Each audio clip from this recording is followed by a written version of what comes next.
realistic light of what's actually happened to me in my life, and so you can kind of understand me better.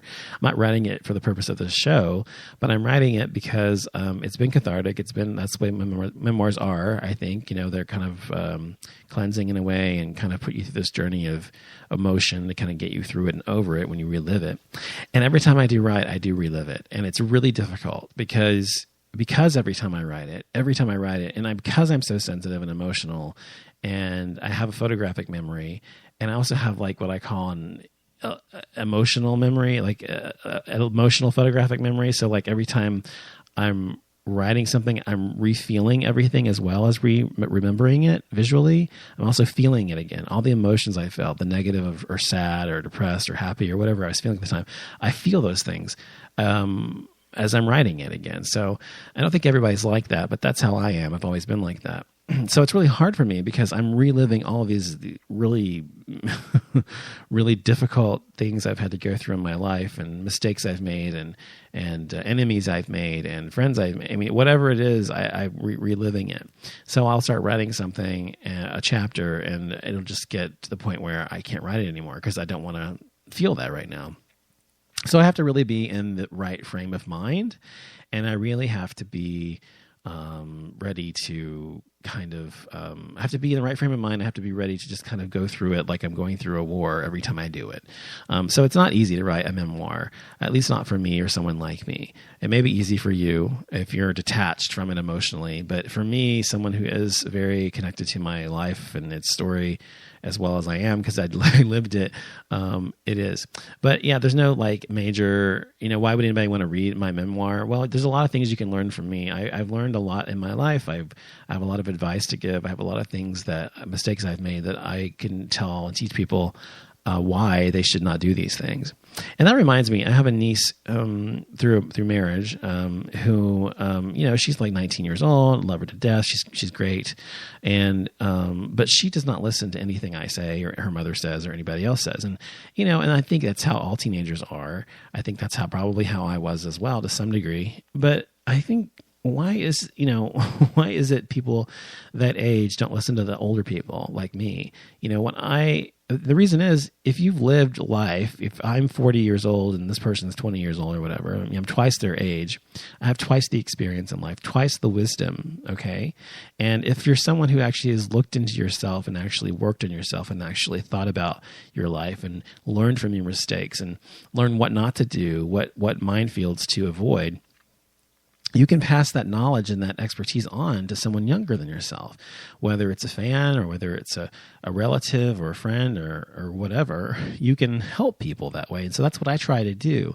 But people don't always listen, It's not that I know everything, but I know what I've gone through, and I know what the results were of the things I've been through. And I know what things to avoid as a result of that. So young people out there, if you have someone who has your best interest at heart, who is trying to tell you, whether it's your parent or your friend or whatever, and they really do love you and accept you 100% for who you are, and there's no issues with that. But I mean, if they're trying to help you in life and give you advice, listen to what they're fucking saying, because they know what they're talking about. I know whereof I speak about these things, just as most people who are older do too, because we've been through it already. If I had somebody, when I was 19 or 20 and I were wise enough to have listened to the advice of older people, and when people would tell me you don't know anything because you're only 19 years old, or the people, which would piss me off all the time, or when people would tell me that I didn't know what love or what not love was necessarily, but I didn't really know what it meant to have a real relationship because I only been in one that was 6 months long at the time or whatever. And they're right. And I didn't know what life was about because you don't know yourself at 19 years old. You don't really know yourself. In my experience, I didn't begin to really come into my own at 20 until I was 25 and really know myself 100% as much as I can at 30. So I always give advice: don't get married until you're 30, because you don't really know who you want or what you want until then. You may know to an extent, obviously, but you don't really until you've had enough experience under your belt to really try on everything and try people out. You don't really fucking know. So wait, if you're going to get married, wait till you're like 30 years old. There's no rush. I mean, if you're 30 years old, if you're with somebody and you're 25, stay with them till you're 30, then marry them. If you still want to marry them at 30, great. They're probably going to work out just great. But if you don't, then you haven't worried about the fucking marriage and all the assets and all the bullshit you have to go through with that. Which we as gay people have only recently had to deal with and contend with. You know, people who are getting married and divorced these days who are gay. Fortunately, I'm still married and hope to stay that way, but it's not something that we had to deal with before, you know, when I was younger. So even though I was in relationships when I was younger, if I'd been married, it would have been a whole different story. So my point is, just listen to your elders. We're trying, most of us who have good intentions are trying to help you along the way. It doesn't mean you can't make your own decisions and your own choices. Just take the advice and consider it and think about what we're saying, and that maybe, just maybe, we know what the fuck we're talking about. Because my point was that it frustrates me because she doesn't listen to me, and she listens, but she doesn't really take it to heart, you know. And so I try to guide her, as well as his nephews as well, but they're lost cause. I mean, well, not one of them is anyway. He doesn't ever listen to anybody. He just does what he wants, and he's a drug user and stuff. But so anyway, my point is, I guess, just listen to your elders, because we're trying to help you. But my whole point with the memoir is that it's not easy to write a memoir. And, you know, I don't know what I'm going to do with it when I'm done with it. I've been writing it for so long because of the reasons I gave you. It's just hard to do it emotionally. But right now I'm up to college at SMU.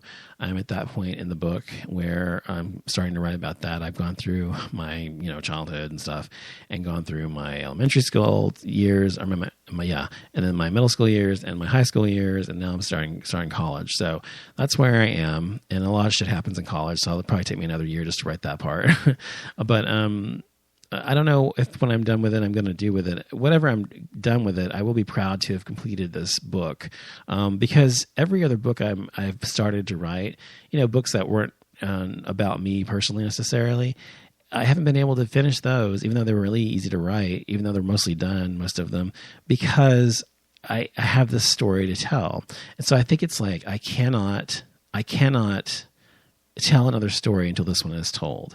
It's like I have to get this out of me before I'm able to concentrate on anything else. So I'm trying to finish it this year. That's my goal for myself anyway, is I'm trying to finish this book this year, and I'm going to publish it. If it gets published, if it's publishable, great. If it's not, I don't care. I'll self-publish it. It's not really something I'm doing for anyone else other than myself, as I said, and to maybe, you know, people can glean some advice from it, some life advice. So whatever happens with it, great. But I have to get this fucking book done. Otherwise, I'll never write another thing again because it's fucking driving me wild and crazy.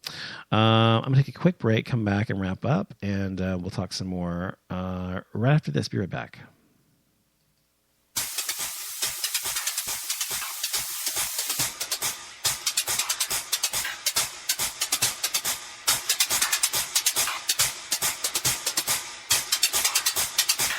Seemed like yesterday, I was a baby on the street, I took a holiday.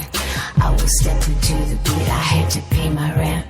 On the Lower East Side, I threw my tag around.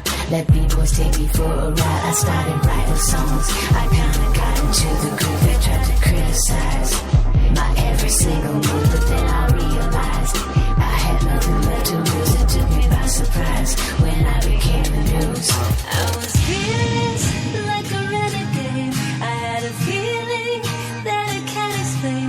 I didn't listen to what people said. I came, I saw, I conquered.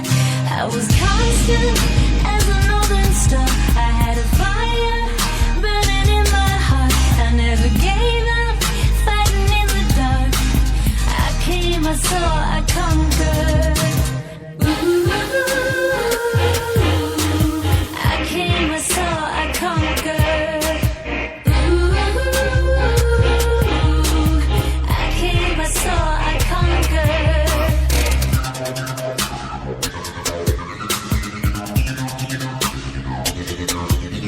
I express myself, King Niger version down the aisle, exposed my naked ass, and I did it with a smile. And when it came to sex, I knew I walked the borderline. And when I struck a pose, all the giggles lost their mind. I justified my love. I made you say a little prayer. They had me crucified. You know I had to take it down.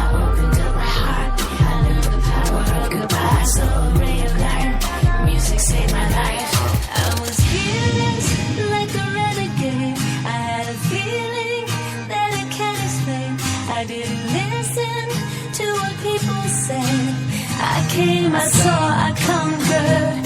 I was constant as a northern star. I had a fire burning in my heart. I never gave up, fighting in the dark.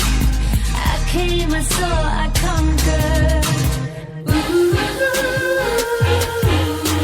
I came, I saw, I conquered. Ooh, I came, I saw, I conquered.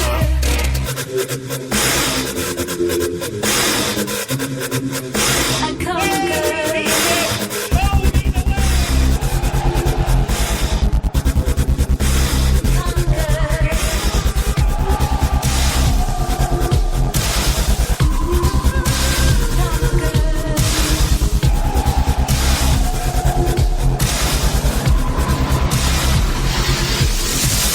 Feelings like a renegade. I had a feeling that I can't explain.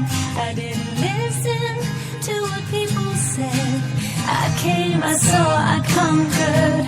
I was constant as a northern star. I had a fire burning in my heart. I never gave up, fighting in the dark. I came, I saw, I conquered. I came, I saw, I conquered. I came, I saw, I conquered. I came, I saw, I conquered. I came, I saw, I conquered. Okay, we're back. That's another unreleased song from Madonna called Veni Vidi Vici, which is I Came, I Saw, I Conquered.